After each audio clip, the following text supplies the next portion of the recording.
Vamos a dar inicio. La sociedad civil es descrita por dos catedráticos de la Universidad de Columbia como el corazón pulsante de su propio país, o bien su válvula de escape.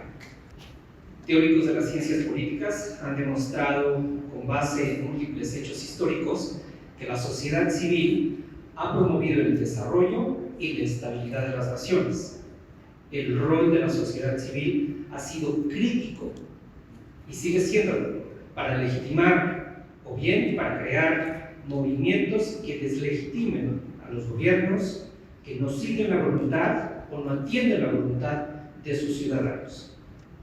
Históricamente, los ciudadanos se han agrupado en redes o mecanismos de sociedad civil como una válvula que emite vapor para expresar sus necesidades, prioridades e intereses. El proyecto HF Plus ha brindado asistencia técnica a algunos de estos grupos de sociedad civil para fortalecer sus capacidades y sus acciones de abogacía y diálogo político. Es un honor para mí dar inicio al panel titulado Impulsando el mejoramiento de los servicios de salud y nutrición en Guatemala a través del fortalecimiento de capacidades de la sociedad civil. Muy bien, esta mañana nos acompaña la doctora Mirna Montenegro Rangel, secretaria técnica del Observatorio en Salud Reproductiva OSAR. La doctora Montenegro es médica cirujana, posee una maestría en Administración de Empresas, un posgrado en Género y doctorado en Sociología. Como secretaria técnica del OSAR, ha tenido una activa participación en procesos de incidencia y abogacía para el cumplimiento del marco legal en salud reproductiva vigente del país. Además, ha sido consultora en temas de salud sexual y reproductiva, género y desarrollo social a nivel nacional e internacional. Enseguida, el señor Armando Barreno, quien es el coordinador nacional de la Red de Hombres de Guatemala. Armando tiene estudios de licenciatura en la enseñanza de física y matemáticas. Es integrante de la Red de Hombres desde 2014, en donde ha tenido varios cargos que reconocen su liderazgo. Ha participado activamente en procesos de incidencia a nivel departamental y nacional. Además, ha contribuido a la elaboración y aprobación del manual para promover la masculinidad responsable en la salud reproductiva y la iniciativa de ley para la ampliación de la licencia paternal. Después de la intervención del señor Barreno, tendremos a la licenciada Silvia Chinico, vicepresidenta de la Alianza Nacional de Mujeres Indígenas para la Incidencia, Investigación y Formación Ciudadana, Alianizar ONG. La licenciada Chinico tiene estudios en Administración de Empresas, tiene una maestría en Administración de Recursos Humanos y actualmente funge como vicepresidenta de la Alianizar. En su amplia trayectoria ha conducido procesos de incidencia, abogacía y diálogo político con tomadores de decisión, colocando el tema de la pertinencia cultural como eje transversal de las políticas públicas. Ha sido además consultora de salud integral de las mujeres y las mujeres indígenas. Y finalmente tendremos la participación del ingeniero Andrés Bravo, gerente técnico del componente de sistemas estratégicos de información del proyecto HF+.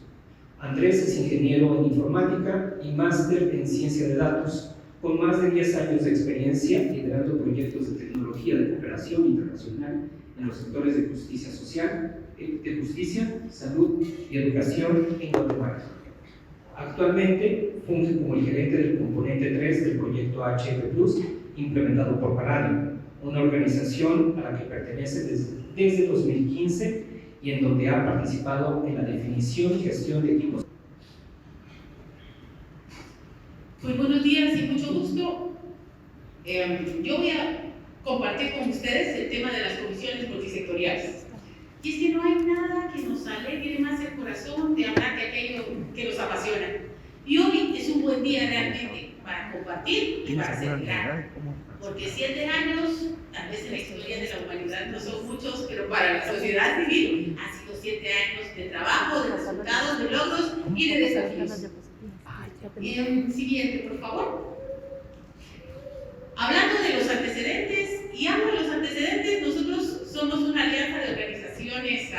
profesionales del año 2008 nos formamos, el Congreso forma parte del observatorio, hacemos actividades de incidencia, de auditoría social y marco aquí dos leyes importantes, la Ley de Planificación Familiar, porque en base a esa es que está la Comisión Nacional de Aseguramiento de Anticonceptivos, y la Ley para la Maternidad Saludable, que es del año 2010. Si bien,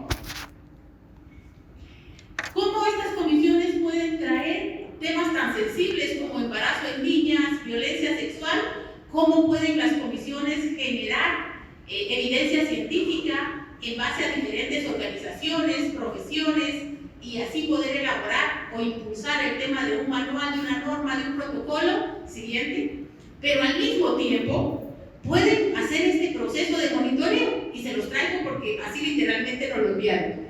El CAIMI, paciente de 24 años, 30 semanas de gestación con ultrasonido, anhidrodramios, llegó temprano porque a las 3 de la mañana empezó con hemorragia, necesitaba que la obstetra de planta corroborara la medición de líquido, pero está ausente del servicio. Se hace la referencia al hospital de Huehuetenango.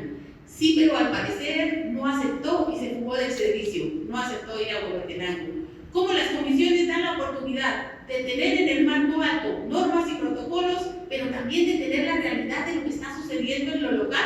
Y en esa correlación de lo local con lo grande, decir, necesitamos hacer mejores estrategias, priorizar o sensibilizar algunos puntos. Siguiente.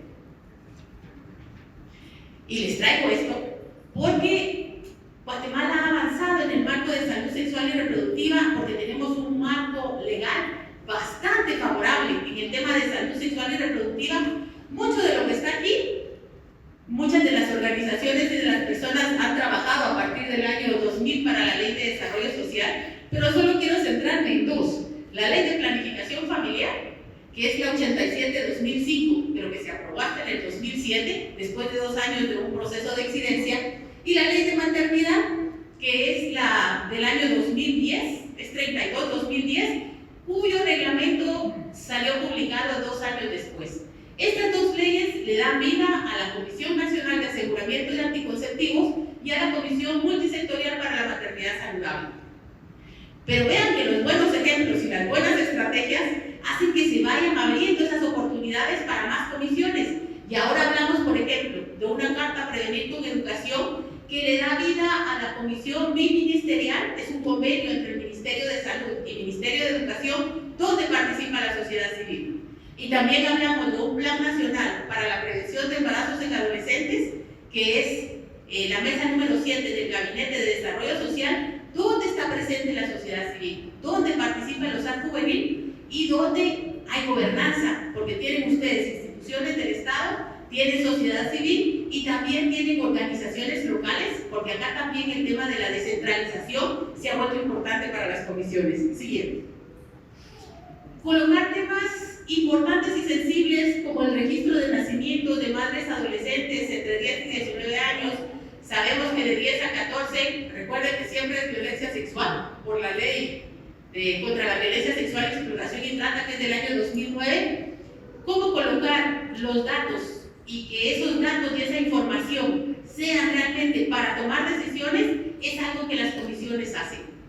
Actualmente nos enfrentamos porque el COVID, a pesar de que ha disminuido y se han quitado algunas de las restricciones, en realidad el impacto para la salud sexual y reproductiva es un impacto alto. Estos temas de violencia sexual, que tienen mucho que ver con la impunidad del sistema de justicia, la protección social, el tema de la educación sexual, el acceso a anticonceptivos para adolescentes, la educación integral en sexualidad, que es algo que muchas de las organizaciones de sociedad civil hemos colocado y que se encuentra dentro de la Comisión Nacional de Aseguramiento de Anticonceptivos y dentro de la Comisión Multisectorial para la Maternidad Saludable. Son temas que están en la agenda, sin embargo, está pendiente su implementación. Y es a través de estos mecanismos de diálogo político y de gobernanza que pueden identificarse las brechas e identificarse las estrategias para su implementación. Siguiente. Como les he hablado de todos los beneficios que estas comisiones le dan al país en materia de políticas de salud sexual y reproductiva, quiero referirme un poco a los retos, porque si bien tenemos un marco legal muy favorable, tenemos hasta un financiamiento específico para la compra de insumos y de anticonceptivos, pero tenemos el financiamiento y ahora resulta que no tenemos el mecanismo para la compra o no hay producción de esos anticonceptivos, y eso se va a traducir en la negación del derecho a la planificación familiar. Que dicho de paso, la ley contra el femicidio y otras formas de violencia contra la mujer dice que violencia sexual es negarle a las personas el derecho a usar métodos de planificación familiar y negarles el derecho a usar métodos de prevención para no contraer el VIH-Sida. Esto que punteábamos acá, de incremento de los precios, la disminución de la proyección, el cambio a otro método de planificación familiar, para las mujeres es difícil. O sea, se necesitan procesos de comunicación y campañas para que la mujer decida aceptar, en vez de una inyección trimestral, ponerse una mensual, aunque es obligación de estas comisiones también velar porque las mujeres tengan acceso y tengan oportunidad a tener los métodos de planificación que se encuentran. Siguiente, por favor. La descentralización en los actos juvenil, o sea, esa energía juvenil de jóvenes trabajando por jóvenes, participan en la mesa biministerial, participan en la mesa técnica del Planea, participan en los subcomités y le dan esa energía y esa innovación a estos espacios que se han generado dentro de las comisiones. Siguiente. Y para terminar, en realidad los indicadores nos dicen que todavía es necesario seguir avanzando en el tema de encontrar estrategias y formas innovadoras y efectivas de hacer que el trabajo de esta Comisión Nacional de Aseguramiento y la Comisión de Maternidad Saludable cumplan con su función, que es de garantizar la maternidad saludable y de asegurar que las personas tienen derecho a la planificación familiar, lo que implica competencias e implica también el aseguramiento de los anticonceptivos. Agradecemos mucho al proyecto HF Plus, hemos sido socios en este camino, en las mejoras, en los retos, y seguimos siendo socios en el tema de los desafíos. Porque aunque se ha avanzado, todavía no garantizamos que las personas, principalmente las mujeres y las adolescentes, los adolescentes, van a tener las opciones para desarrollar su potencial de vida, que está totalmente relacionado con la salud sexual y reproductiva. Grandes problemas como la desnutrición. Ahorita uno de los más grandes desafíos que tenemos es que hay contención del gasto por una circular del Ministerio de Finanzas del 3 de febrero. Esa contención del gasto no debería ser aplicada a salud, porque en salud significa negación de servicios, significa morbilidad y significa muertes. Así que como sociedad civil, agradecemos al proyecto y reafirmamos nuestro compromiso de seguir trabajando porque las personas tengan mejores derechos y mejor salud. Gracias.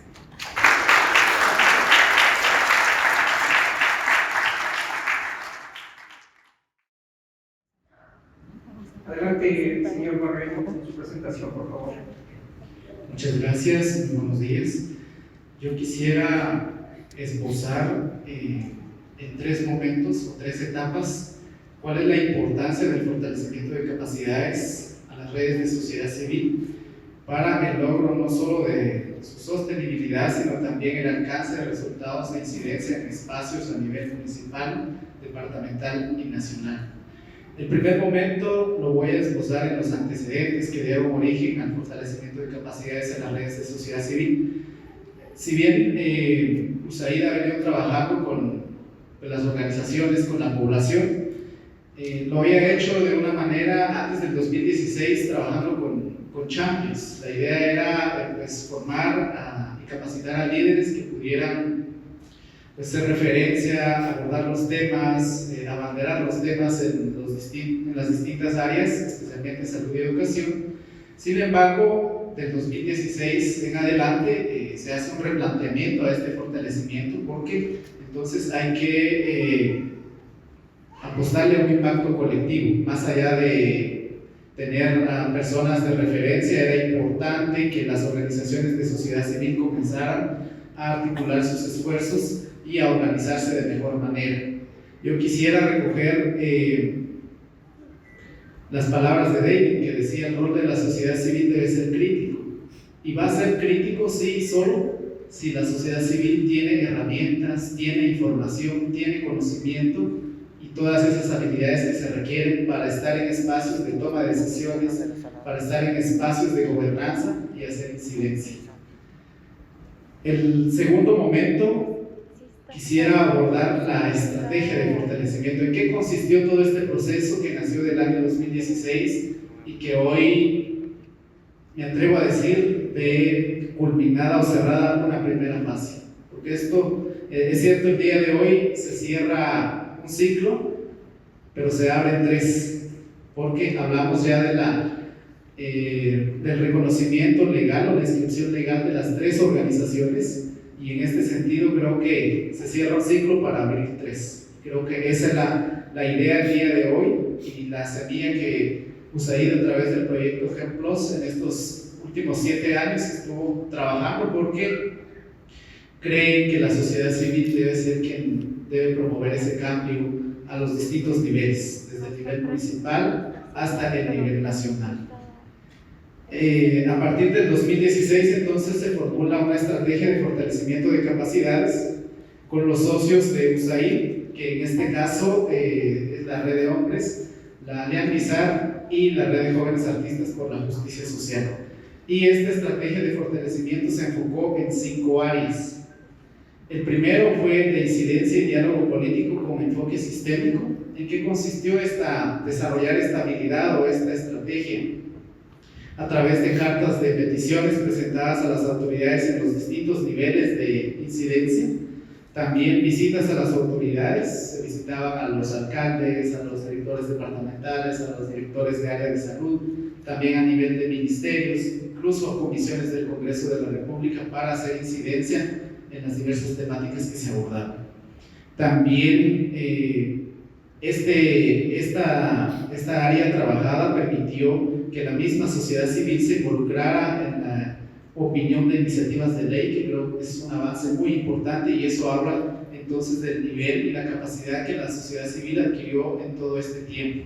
Le permitió llegar a ese nivel de incidencia, de trabajar a la par de los propios congresistas o diputados en la promoción de iniciativas que busquen mejorar las condiciones de la población. El número 2 fue la vigilancia ciudadana. Ya van a profundizar en ello. Me voy a referir de manera general a los monitoreos realizados a los servicios de salud y también a los de educación. El número 3, formación de alianzas y coordinación. Solos es muy difícil, ¿verdad? Entonces era necesario articular, coordinar esfuerzos con otras organizaciones, con instituciones de gobierno, organizaciones nacionales e internacionales para el logro de los objetivos y lograr ese impacto colectivo que se buscaba. El número 4 fue la asistencia técnica y las capacitaciones, tanto hacia cada una de las organizaciones como de las organizaciones hacia las instituciones de gobierno, porque digamos hubo una transición en esta parte, luego de que las organizaciones y la sociedad civil recibieran formación y capacitación. Ahora es la sociedad civil quien da acompañamiento a las distintas instancias de gobierno. Y el número 5, el acceso a recursos, que es muy importante, y creo que el día de hoy comienza a darse ese paso y a hacerse realidad, de comenzar a gestionar los recursos, buscar la sostenibilidad de cada una de las organizaciones. Quisiera finalizar hablando un poquito de los retos a los que sociedad civil se enfrentó, no solo durante la pandemia, me atrevo a decir, sino en todo este proceso de fortalecimiento, y que el día de hoy ve, digamos, resultado en estas 3 organizaciones y en los retos que vienen hacia adelante. Primero, creo que con la pandemia vino a limitarnos un poco el tema de las actividades en campo, hablando de las visitas, los monitoreos que se realizaban, quedaron totalmente limitadas por un tiempo. Sin embargo, eso también permitió desarrollar otras herramientas que ya les van a mencionar más adelante, herramientas tecnológicas que permitieron o hicieron posible entonces recabar la información y hacerla de una manera diferente, llevar los datos y la información a las personas, a las autoridades de una manera más dinámica, adaptándonos también a esto de la era tecnológica.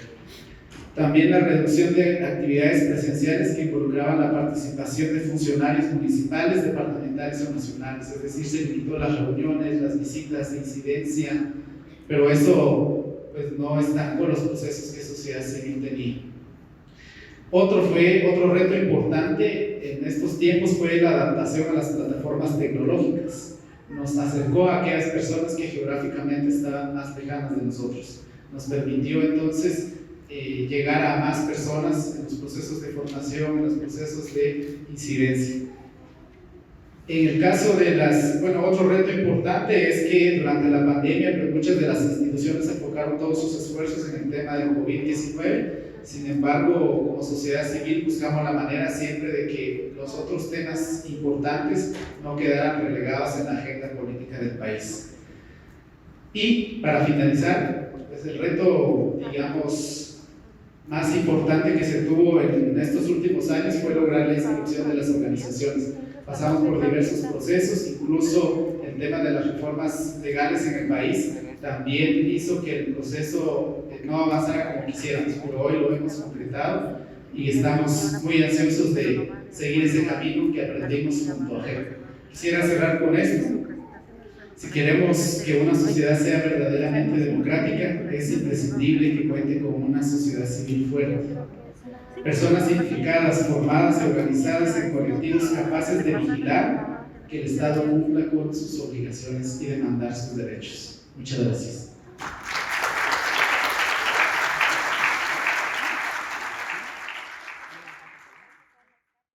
Gracias. Adelante, licenciada Shimiko.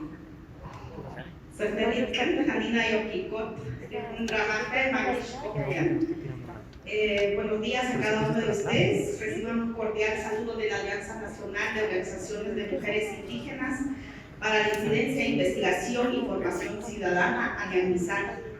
Queremos agradecer al formador y creador por darnos el regalo el día de hoy, que es nuestras vidas, y poder valorarlo también.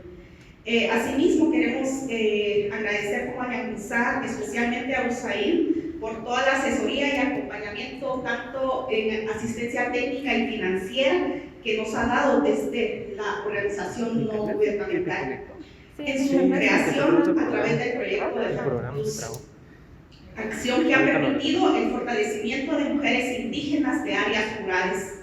Esto también ha contribuido a instalar capacidades para la construcción de procesos de incidencia, abogacía y diálogo político con tomadores de decisión, tanto a nivel local, a nivel nacional y a nivel departamental y a nivel internacional. Asimismo, nosotros como ANIAMISAC queremos ahí sí que ver de qué forma también el proyecto FEPLUS pudo y confió también en las mujeres indígenas para poder hacer esta incidencia y diálogo político desde el empoderamiento y el liderazgo de las mujeres indígenas. Asimismo, queremos también nosotros como ANIAMISAC empezar con todo el proceso de la abogacía e incidencia política. Empezamos a firmar cartas de entendimientos, convenios con diferentes entes gubernamentales. Entre ellos podemos mencionar al Ministerio de Salud, a la PDH, a la CESAN, al MIDES, en donde estos convenios de colaboración y acuerdos de trabajo hemos ahí sí que logrado objetivos compartidos y poder ver una Guatemala mejor para poder encontrar esa justicia social, humana, solidaria y democrática. Nosotros como ANIAMISAC también hemos visualizado este proceso de la alianza que ha surgido con la sociedad civil y los entes gubernamentales, en especial con la Procuraduría de los Derechos Humanos, quienes hemos realizado los monitoreos, acompañándonos tanto a nivel local, a nivel departamental. Para nosotros es importante también estas alianzas estratégicas con la PDH. Asimismo, como ya se mencionó, a través de USAID, del proyecto de FEPLUS, también se hizo una app para poder recabar la información a nivel comunitario, para que podamos tener también la sistematización de todo este proceso. En el 2019 la PDH recibió también tanto la asesoría técnica para el fortalecimiento de las capacidades tanto del personal técnico e informático de parte del proyecto GEPLUS para el traslado de las competencias en función, porque nosotros como ANIAMISAC no teníamos esa capacidad de poder albergar esta app. Entonces en coordinación se le asignó a la PDH poder albergar esta app, que tiene que ver tanto con la ventana de 2000 días y así también el monitoreo de la calidad educativa. Asimismo, estas herramientas prácticamente los recibe la Procuradora Adjunta Claudia Marcel, con esa corresponsabilidad de seguir monitoreando también los servicios de salud, educación y nutrición. Asimismo, los resultados del monitoreo que hemos realizado como sociedad civil ha servido para poder informar las fortalezas y las debilidades que tiene cada ente, tanto el Ministerio de Salud, el Ministerio de Educación, para visualizar prácticamente lo logrado y las deficiencias que hay que ir mejorando.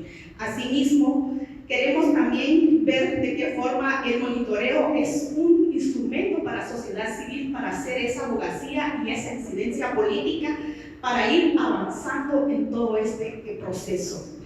Los monitoreos prácticamente es para el reconocimiento también de la sociedad civil. Costó llegar a esos servicios de salud.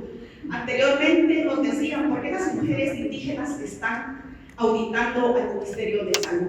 Yo creo que los primeros monitoreos fueron bastante difíciles también para nosotros porque nos cuestionaban quiénes éramos nosotros. Pero con el tiempo hubo un fortalecimiento también en poder, ahí sí que ganar entre los diferentes ministerios para que ellos visualizaron también de que los monitoreos servían y los amparaban a ellos de las debilidades que tienen en instalaciones, recursos, insumos, medicamentos y acciones de la ventana de 2010. Esto igual contribuyó para que ellos puedan ver ese objetivo de ese ganar, para que podamos ir también como sociedad civil haciendo las coordinaciones para poder fortalecer las políticas públicas a nivel de país. Asimismo, se tuvo mejoras en los servicios de salud y de educación, como mencionaba, en infraestructura, recursos humanos bilingües, el abastecimiento de insumos y así también la creación de la unidad de pueblos indígenas dentro del Ministerio de Salud. La unidad también de la maternidad del hospital del municipio de Quetzaltenango. Esto permitió que mujeres embarazadas que viven en áreas rurales alejadas de los servicios de salud reciben una atención adecuada, con calidad, calidez y sobre todo con pertinencia cultural. Asimismo, quiero ahí sí que compartir con ustedes también esos hallazgos que las mujeres indígenas hemos tenido con todo este proceso de monitoreo para poder ahí sí que ejercer nuestro derecho con un enfoque prácticamente de derecho, con un enfoque de género y sobre todo con un enfoque de pertinencia cultural. La presencia de la Yanmizar va a seguir continuando con todo este proceso, utilizando estos marcos legales para poder ahí sí que evidenciar estas debilidades y hacer esa incidencia política. Lo que hemos logrado ha sido una contribución también con el apoyo de USAID, con el componente 2 de HEP Plus, y quiero ahí sí que agradecer para poder finalizar también dejar con esta frase que dice nuestro Popú, que todos se levanten, que nadie se quede atrás. Es un derecho de los pueblos indígenas. Adiós, chicas, muchas gracias.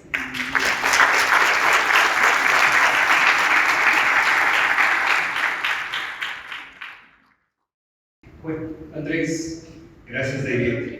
Muy buenos días. Para mí es un gusto representar al equipo del componente de Sistemas Estratégicos de Información del proyecto GEPLOS. Hablarles sobre nuestra metodología de trabajo aplicada en el desarrollo de algunas de las herramientas que apoyan a las actividades de organizaciones de sociedad civil e instituciones que atienden al tema de salud en el país. Como área informática del proyecto GEPLOS, hemos acompañado las distintas actividades del proyecto en los procesos de desarrollo de la capacidad de sociedad civil para emprender esfuerzos de promoción y rendición de cuentas y promover un diálogo sobre políticas entre las partes interesadas. Nuestro acompañamiento como equipo informático atiende a las necesidades de comunicación y gestión de información, apoyándonos en tecnologías de última generación. Durante nuestros años de experiencia hemos abordado el análisis y desarrollo de varias herramientas informáticas, y soluciones tecnológicas de acuerdo con las necesidades de información y de uso de los datos que se presentan. Tal es el caso del Sistema de Monitoreo de Indicadores de la Comisión Nacional de Aseguramiento de Anticonceptivos, CNAA, la cual es una herramienta de captura de información y apoyo a la toma de decisiones para mejorar el acceso universal a los servicios de planificación familiar mediante la presentación de información que ingresan los principales proveedores de métodos de planificación familiar del país. Esto apoya el objetivo de la CNAA, el cual es velar por la disponibilidad de anticonceptivos para garantizar el acceso de la población guatemalteca a los servicios de planificación familiar. Otro de los sistemas desarrollados en conjunto con el Observatorio de Salud Sexual y Reproductiva, OSAR, es el de monitoreo de los servicios de planificación familiar, muertes maternas, embarazos y maternidad, del que la aplicación OSAR destaca por su función de informar al público sobre estadísticas de salud reproductiva, difusión de material visual y divulgación de noticias relacionadas con salud reproductiva. Además, el sistema facilita el registro remoto de los casos que periódicamente se reportan a las oficinas centrales de OSAR, tanto en campo como en cada oficina regional. También, junto a la Alianza ISAR y a la PDH, se desarrolló un conjunto de herramientas para apoyar al proceso de monitoreo de acciones estratégicas correspondientes a salud y educación para que, de forma ágil y confiable, se puedan presentar hallazgos que posteriormente sean apuntados para su mejora, ya sea a nivel central o local, y de esta manera contribuir a la calidad de los servicios de salud que se brindan a la población. Estas herramientas presentan, por medio de tableros de mando, el resultado de los monitoreos realizados por la PDH en materia de salud y educación, habilitando la presentación de información que genera a su vez la toma de decisiones y abogacía. Para el proyecto G+ es una experiencia invaluable el haber trabajado y contado con el apoyo de los equipos técnicos y tecnológicos, así como el de las autoridades de las distintas instituciones y organizaciones involucradas en cada proyecto informático, y poder construir estas y otras herramientas más que coadyuvan a las actividades de monitoreo, abogacía, promoción y rendición de cuentas. Muchas gracias.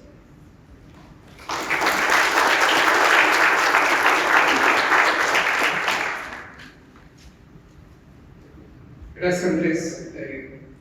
Agradezco mucho la presentación de las herramientas que ha desarrollado el proyecto de una manera muy resumida. Naturalmente podemos entrar en detalle en cada una de ellas durante la sesión de preguntas y respuestas. Bueno, vamos a empezar con unas preguntas. Empiezo con la doctora Montenegro. ¿Cuáles son, desde su perspectiva, los desafíos políticos y técnicos en las comisiones multisectoriales? Creo que en el marco de desafíos técnicos, las comisiones tienen su plan de trabajo, su reglamento interno, sus herramientas. Creo que en el marco de lo técnico están bastante fortalecidas, tanto la Comisión Nacional de Aseguramiento como la Comisión Multisectorial para la Maternidad Saludable. Lo que creo yo es que nos hace falta colocar algunos de los temas de la Comisión, por ejemplo, Nacional de Aseguramiento, como la relación que existe entre la planificación familiar y la desnutrición, la relación que existe entre la planificación familiar, el embarazo en adolescentes y cómo afecta económicamente eso al país, cuánto pierde el país y cuánto podría ganar si hay ese derecho.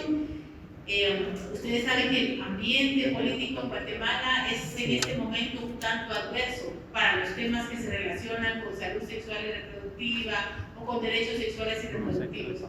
Entonces diría que nos hace falta colocar en el escenario esos temas que manejamos de Comisión Nacional de Aseguramiento de Anticonceptivos en el marco de los problemas que tiene el país y cómo trabajar el derecho a la planificación familiar o la prevención del embarazo en adolescente es una acción clave que tiene que ver con el desarrollo y con la felicidad de las personas.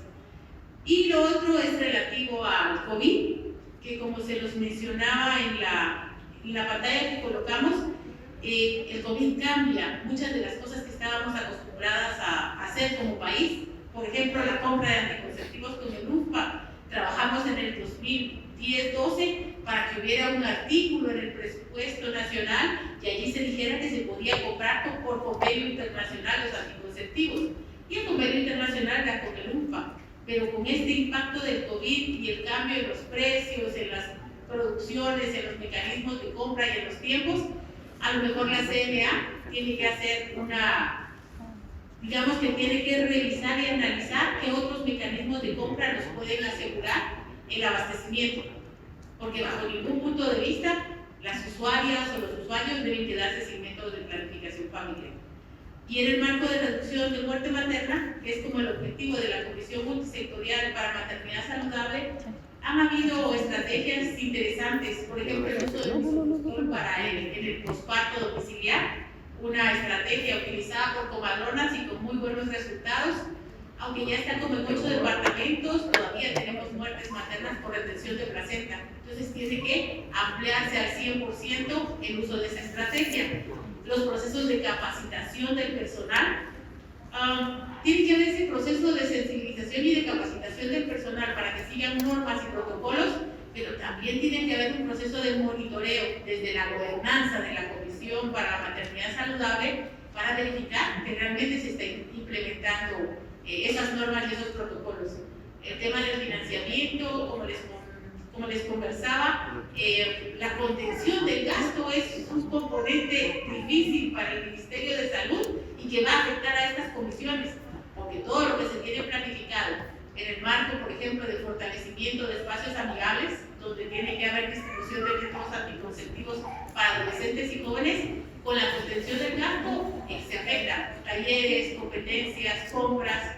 Entonces, en este contexto como complicado que vivimos actualmente, las comisiones son una buena estrategia para lograr poner los puntos importantes y poder colocar esos puntos sobre la salud materna y la planificación familiar en el Congreso, con el Ejecutivo, en los medios de comunicación.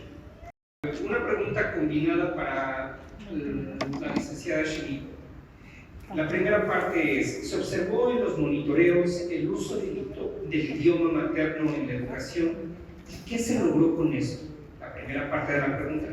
La segunda es, ¿cómo lograron romper con la resistencia al hacer el monitoreo de servicios de salud? Gracias.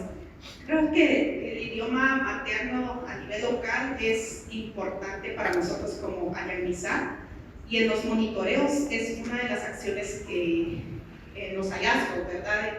Anteriormente en los servicios de salud había personal local contratado, pero no hablaban el idioma local, o sí lo sabían, pero les daba pena hablar. Con la incidencia que hemos realizado como sociedad civil, fuimos incidiendo y fortaleciendo este proceso también, en donde ya se les capacitó, donde decirles, ¿verdad?, que era importante también el idioma, hablar el idioma local para que las mujeres o la población que llegara a los servicios tengan esa confianza de poder estar en el servicio. Uno es eso. Lo otro, la resistencia del personal de salud. Como decía, en los primeros monitoreos fue bastante difícil para nosotras, pero vimos también, por eso la importancia de poder visualizar también tanto las fortalezas que tienen los servicios de salud y así también las debilidades donde nosotros hacemos la incidencia, tanto a nivel local, a nivel nacional o a veces en las áreas de salud también para el mejoramiento de las instalaciones o contratación de personal también. El insumo, yo creo que como sociedad civil es uno de los hallazgos, a través de los hallazgos hacemos esos diálogos, la abogacía y esa incidencia para que se pueda cumplir ese derecho, ¿verdad? Específicamente, como Ayagnizar, el derecho de esa pertinencia cultural. Y yo creo que ellos lo vieron, ¿verdad?, en el segundo o tercer monitoreo, de que nosotros no estábamos auditando las costillas de qué o no hacía el Ministerio de Salud, sino que era, como decía, es un ganar-ganar. Incluso cuando íbamos a monitorear, por ejemplo, lo de la ventana de los 1000 días, nos decían cuándo van a hacer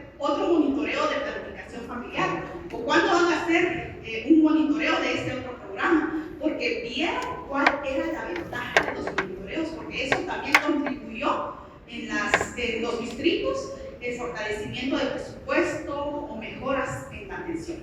Muchas gracias. Gracias, Silvia. Para el señor Barreno, ¿cuál es su experiencia en la elaboración e implementación del Manual de Participación del Hombre en la Salud Reproductiva? Muchas gracias por la pregunta. La iniciativa surgió de la experiencia de varios hombres que pues tenían ya estaban ya sensibilizados en el tema y buscaban acompañar a su pareja en los servicios de salud, pero el mismo sistema los trataba como actores secundarios, es decir, se les negaba el espacio para estar con su pareja, para acompañar, para conocer ese proceso de control prenatal, por ejemplo. Entonces sale de esa necesidad, surge la idea y se hace la propuesta de que el Ministerio de Salud sea quien promueva estos espacios e invite a la participación de los hombres. Y aquí estamos hablando no solo de involucrar al hombre en los controles prenatales o en el proceso del embarazo de su pareja, sino se busca también, más allá de eso, promover la salud masculina, que es un tema, digamos, poco abordado, del que no se habla, no se hace visible la situación. Entonces de eso sale, y la experiencia en este proceso fue cabildear y hacer incidencia para que primero la propuesta fuera escuchada en el ministerio, que llevamos la propuesta a los distintos componentes, a los viceministerios, para que conocieran la propuesta. Pues en un inicio nadie quería, no había interés en conocer el tema, pero luego se fue explicando cuál era la importancia de esto. Y después de un proceso de alrededor de 3 años se dio la aprobación de este manual con el Ministerio de Salud. Incluso el mismo ministro de Salud fue quien, en este caso el ministro Carlos Soto, fue quien autorizó este manual y entró en vigencia a partir del año 2019. Entonces es un logro importante que tomó tiempo que se diera y se concretara. Y para ahondar en este tema, Armando, ¿cuáles principios de ese manual se utilizaron durante la pandemia? Bueno, creo que dentro de esos principios está el de solidaridad y el de equidad de género, porque era muy importante que en el tema de la pandemia se pudieran involucrar los hombres. Creo que vimos muchos datos en esos momentos en que los hombres estaban en casa, tenían más tiempo con la familia, y entonces esa era una oportunidad muy grande para que en los servicios de salud se comenzara a promover su participación. Entonces fue el tema de la equidad de género y también el de invitar a que pudieran participar en estos espacios, porque pues se conocieron varias historias incluso de hombres que se sentían prácticamente encerrados en casa, ¿verdad?, sin poder salir. Y creo que eso es uno de los temas que también vino a reflejar la pandemia, y en los servicios de salud hoy en día hace más visible o notorio la necesidad de seguir abordando el tema de la salud masculina. Gracias, Armando. Para Andrés tengo también una pregunta combinada. Tengo varias preguntas del mismo corte. ¿Qué plan existe para dar a conocer a la población el uso de las apps y los resultados de la información que éstas proveen? Es la primera parte. La segunda, ¿cómo puede HF Plus asegurar que las herramientas de información podrán seguir siendo utilizadas por las instituciones u organizaciones que las recibieron? Okay, gracias, David. Bien, yo creo que tiene relación la pregunta. Prácticamente se está consultando acerca del uso de las herramientas y su permanencia en el nivel institucional y al servicio de la población. Creo que el proyecto G Plus, cubriendo el área tecnológica, pues provee de los elementos a los equipos de tecnología, trabajando en conjunto con ellos para poder brindar, al finalizar el desarrollo de una herramienta, pues todas las plataformas de costos nulos, bajo costo, de código abierto, para que puedan ser implementadas en la infraestructura, así como el código fuente de todas las herramientas que se desarrollan, y por supuesto las capacidades en el equipo tecnológico para que puedan desarrollar las tareas de mantenimiento, integración y escalabilidad de los productos y sistemas de información. Pero creo que un elemento adicional muy importante es tener identificada la necesidad, la utilidad de las herramientas a nivel técnico, que esta herramienta siga siendo útil para resolver las necesidades de información, tener esa necesidad sentida para que la herramienta pueda coadyuvar a realizar las actividades. Y esto también a nivel directivo, crear ese marco de gobernanza sobre el cual la institución se apropia de la herramienta, la reconoce como un instrumento para realizar su trabajo diario. Y otro elemento muy importante es precisamente el usuario final, no hay que olvidarlo. Al final, el usuario que día a día trabaja con la herramienta y la encuentra útil, la encuentra concisa para poder realizar sus actividades, la mantiene, busca, vela porque la herramienta atienda a nuevos procesos, atienda a nuevas necesidades, y para ello el equipo de tecnología tiene todo ese respaldo en capacidad para cumplir con todo lo que la herramienta debería proporcionar, tanto a nivel directivo como de usuario final. Muchas gracias, Andrés. Nos quedan 7 minutos aproximadamente. Una pregunta combinada para la doctora Montenegro. La primera parte tiene que ver con el trabajo sostenible, cómo hacer el trabajo sostenible de las nuevas ONGs. Y dice así: doctora Montenegro, hemos escuchado del reciente registro como organización no gubernamental de la Albiamizar, Reusén y JAX. ¿Cree usted que OSAR podrá apoyarles para iniciar su trabajo como organizaciones? Si fuera el caso, ¿cómo sería? Esa sería la primera parte de la pregunta. Y la segunda, además del cumplimiento estricto de la ley, ¿qué más se necesita para prevenir los embarazos de menores? En el caso de felicitamos a Reusén, a Albiamizar y a los jóvenes por haber obtenido el registro de organización no gubernamental. Esto es un reto, colegas, porque con la ley de ONGs, nosotras hasta auditoría interna tenemos que presentar ahora y tenemos que publicar nuestros estados de cuenta auditables. Es cierto que nosotras tenemos un fondo del Ministerio de Salud que nos dio el Congreso, y yo pienso que ya estaría la primera opción para ustedes. Ustedes son conocidos dentro del Congreso.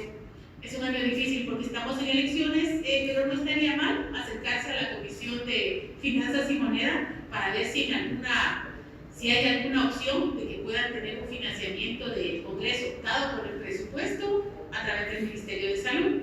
Lo segundo es, hay que asesorarse bien en los marcos legales, porque te piden muchas cosas. Como se está empezando, entonces hay que ver posibles donantes, hay que hacer mapas de lo que trabajamos y por dónde podría ser.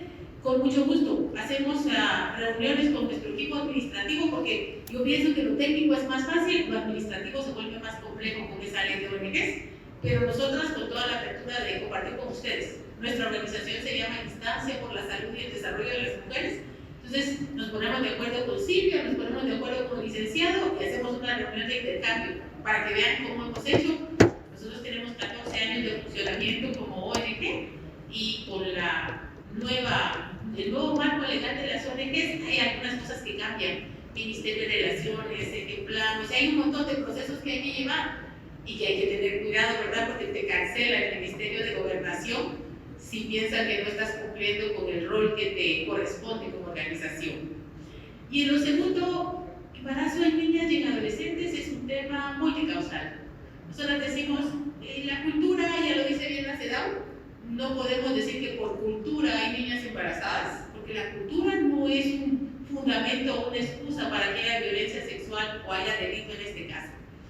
Nosotros le apostamos al tema de la prevención, y prevención es igual a educación integral en sexualidad y acceso a anticonceptivos.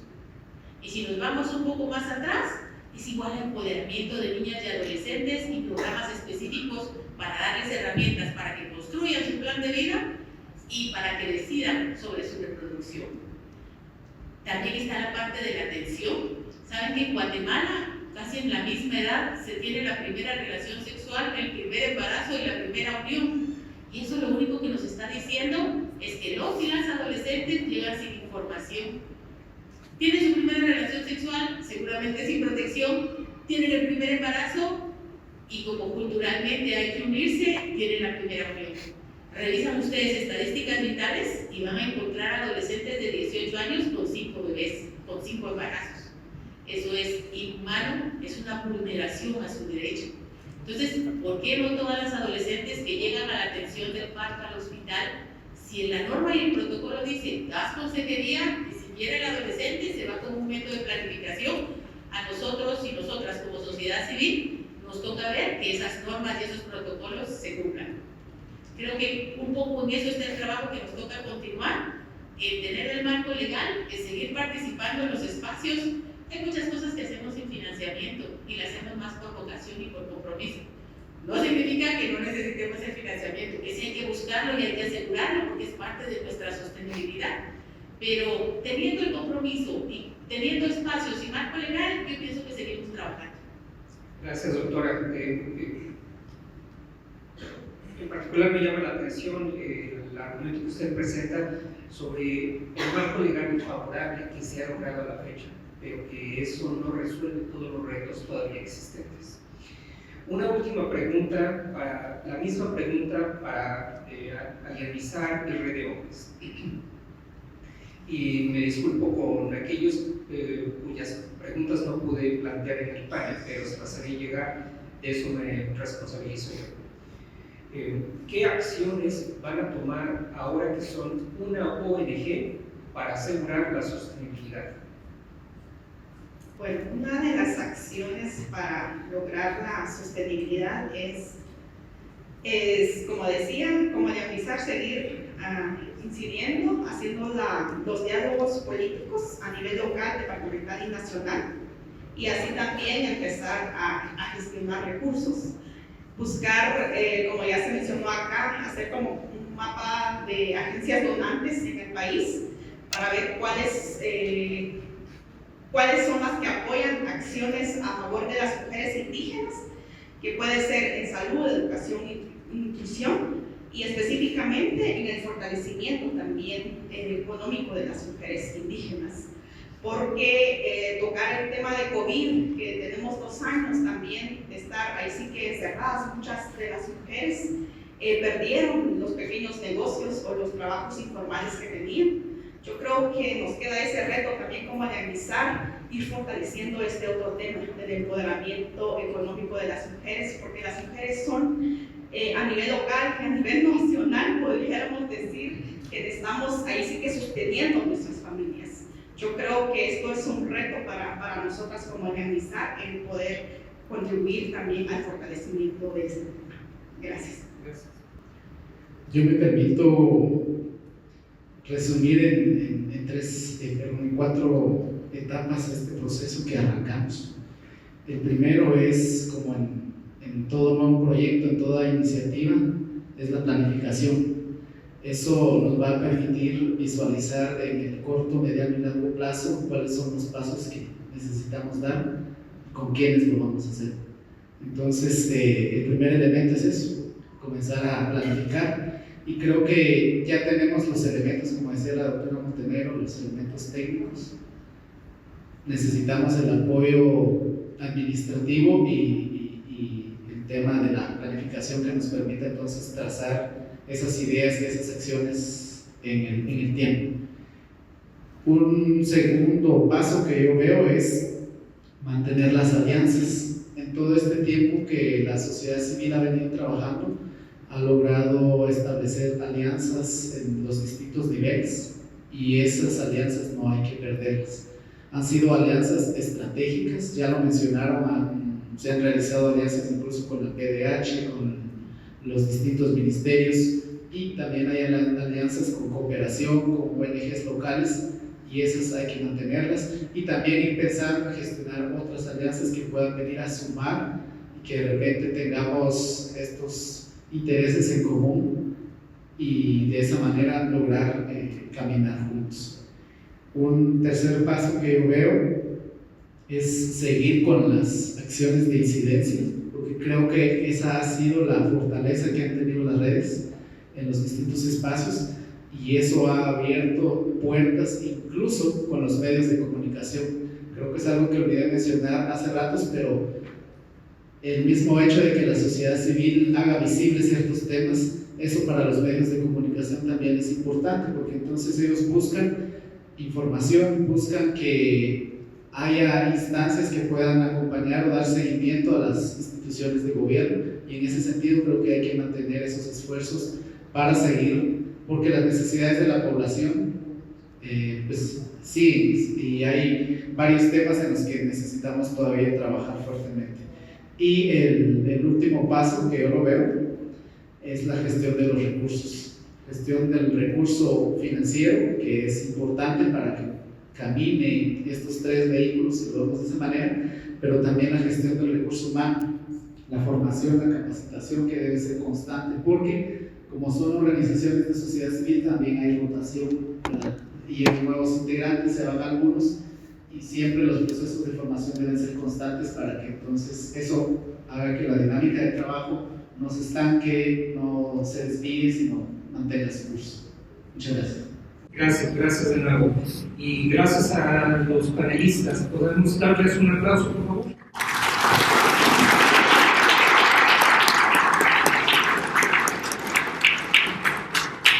Muy bien. Para concluir este interesante diálogo, me gustaría enfatizar 4 ideas. La primera, el proyecto HF Plus ha trabajado de forma colaborativa con organizaciones de la sociedad civil para conceptualizar y desarrollar herramientas que faciliten el acceso a la información y fortalezcan su capacidad de advocacia y diálogo político. Número 2, no podemos ignorar que además de las herramientas, el proyecto también ha fomentado mecanismos legítimos de diálogo que forman parte del marco legal para la acción intersectorial y la participación ciudadana. Al contar con dichas plataformas, no solo se ha fomentado el diálogo simétrico con los servidores públicos y las autoridades de gobierno, sino también la transparencia y la rendición de cuentas. Como ejemplos de estas plataformas puedo mencionar el COPAS, la CONASAL, la CNA, la Comisión de la Maternidad Saludable, la Mesa Técnica de Planea, los sistemas de consejos de desarrollo, entre otras. A través de estas plataformas multisectoriales se han mejorado importantes políticas de salud reproductiva, planificación familiar, nutrición, educación, migración, COVID-19, agua y saneamiento y temas de la juventud guatemalteca. Número 3. Estos grupos de la sociedad civil se han involucrado directamente en el diseño, el desarrollo, la aprobación y la implementación de políticas nacionales, muchas de las cuales han emanado del Congreso de la República. Una vez que son publicadas dichas políticas, la labor de la sociedad civil no cesa, porque entonces continúan con el monitoreo de su ejecución. Es decir, el siguiente escalón consiste en promover la vigilancia sobre la rendición del desempeño de la política pública y buscar la transparencia. Por ello, el proyecto HF Plus entonces también ha fortalecido las capacidades de la sociedad civil para monitorear o vigilar la ejecución de las políticas, es decir, observar que éstas se cumplan. Como sabemos, la vigilancia ciudadana da valor a la implementación de la política pública. Y número 4, para concluir, una sociedad informada, con herramientas para la abogacía, con las capacidades para establecer diálogo simétrico con el servidor público, que actúa en red, promueve la contextualización multicultural de las políticas, enriquece la vida pública y en consecuencia fomenta el desarrollo de Guatemala. Les agradezco a todos por su atención y le agradezco una vez más al panel por sus excelentes presentaciones. Gracias.